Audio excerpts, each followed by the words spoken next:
Is an important message for what's going to follow after the Games. That was the French sports minister talking to me there. Now, the excitement continues in lots of areas at these Games, including for those who follow sport climbing. It's making its second Olympic appearance, but the Paris Games are the first where the speed discipline is a separate medal event from the boulder and the lead, as is the norm for the sport due to the vastly different techniques required for those three events.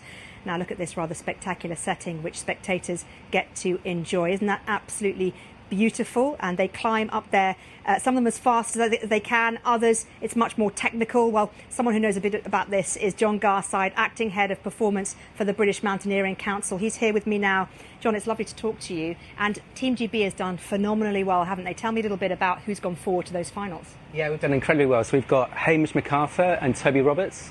So they completed their semi-finals today, and on Friday they're going to be the first ever British athletes to be in a climbing Olympics final. And it feels quite emotional just saying that, because to sort of think where we've come from and where we are now, it's just, they're just such incredible athletes, and it's such an incredible achievement for them to do that. And it is just such an important day for our sport.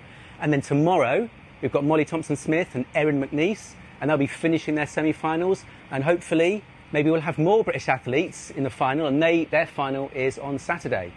So it's just an incredible time for us. When I watch the climbing, the one that really I think is amazing, they're all amazing, but the speed, that is just like watching Spider-Man just kind of climbing up a building. How do they do it?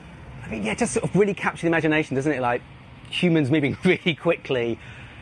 It's almost like they're not even attached. I don't know, I can't even explain. It's like they're flying almost. Yeah, and I think they're just pushing really hard, and they're just practicing that route time and time again until they get it down, you know, to the fastest time. What we saw at the Olympics this year already is the world record broken by the eventual Olympic champion today.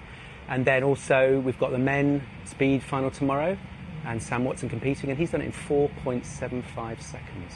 Now, there are other countries as well who are favourites. Japan is always a strong contender in climbing. What is it about the Japanese that makes them so strong? Yeah, the Japanese are really strong competitors in the combined boulder and lead that our athletes are competing in. I think Japan is a very mountainous country, so climbing is in their DNA, as it is in Britain.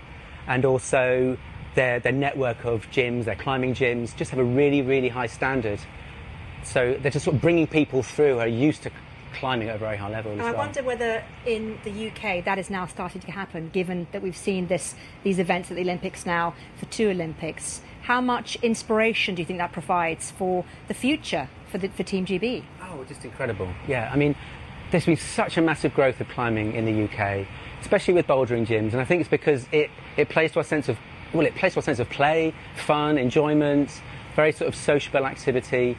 And so I think them seeing the 4 athletes climbing today, climbing tomorrow, and then seeing hopefully all 4 of them, you know, climbing in the future in the finals, then I think that would just inspire people hopefully to sort of take up this amazing sport. I mean, it's an incredible activity. Really, really good. And Paris Olympics, you've loved it? Oh my lord.